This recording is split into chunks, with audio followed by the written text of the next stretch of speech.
currently at almost 8%, the SNP must outline how Scotland could join the European Union as an independent country. This was quoted by Ian Murray, MP. Now, the Ferret Fact Service looked into this claim and found it mostly false. Here is the evidence. The issue of Scotland's deficit has been a major talking point regarding the potential of the country to join the EU after a vote for independence. The deficit is the difference between government day-to-day spending and the revenue it brings in. Ian Murray's claim that Scotland's deficit is at 8% comes from the latest GERS figures. That's the Government Expenditure and Revenue Scotland report. This shows Scotland's estimated deficit at between 7 and 8% of GDP.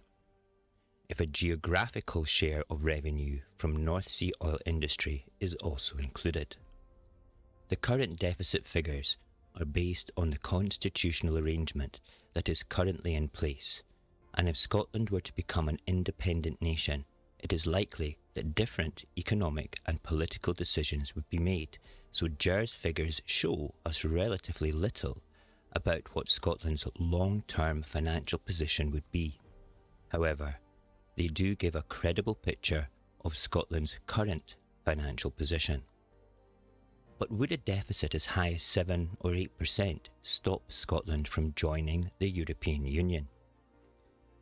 The first step for any country wishing to join the EU is to comply with a set of standards broadly set out in the Copenhagen criteria, which covers stable governance, democracy, protection for human rights, a market economy, and the ability to adhere to the EU's political and economic aims.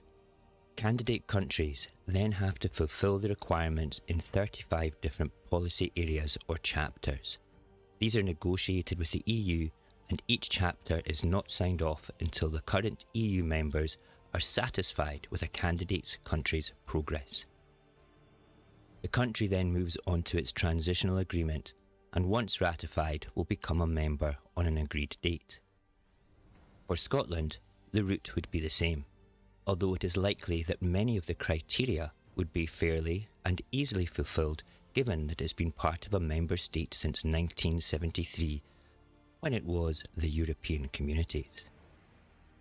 All new members of the EU are formally required to work towards membership of the euro and to reduce budget deficits to 3% or less as part of the rules set out in the Maastricht convergence criteria. If a member country does not comply with the convergence criteria rules on public deficits, the European Council has the option to enforce policies to reduce the deficit, known as excessive deficit procedure. If the country uses the euro, sanctions may be applied, but every EU country is expected to keep their deficit in line with the 3% rule. A deficit of under 3% is a prerequisite of joining the common currency. However, new members can also negotiate transition periods, allowing them more time to meet the specific EU rules. There are also no formal timescales that countries must work to as part of the convergence process. Therefore, a deficit of 3% of GDP or lower is not an official requirement for entry to the EU. The EU could grant an independent Scotland a transition period that would allow the country to join the EU with an initial budget deficit of more than 3%, then apply pressure to ensure Scotland works towards achieving this. There is precedent for countries with deficits higher than 3% limit being allowed into the EU. Croatia joined in 2013 when their deficit was at 5.3% of GDP. The EU launched EDP measures, and Croatia has subsequently been able to reduce its deficit. Using the current GERS figures, Scotland's estimated deficit of 7 to 8% would have to be reduced to comply with the EU rules, but a deficit larger than 3% would not necessarily prevent an independent Scotland from joining the EU. The Ferret Fact Service verdict on this is mostly false. Ian Murray's claim that any country joining the EU must have a deficit of 3% or below is misleading.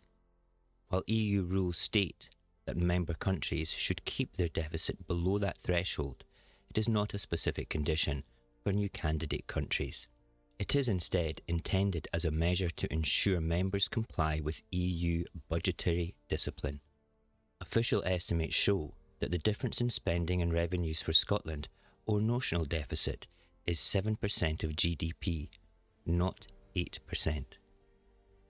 This is very interesting, as it kind of takes that whole aspect that unionists love to say, that you will never get into the EU because you have to have a deficit of less than 3%, and completely torpedoes it.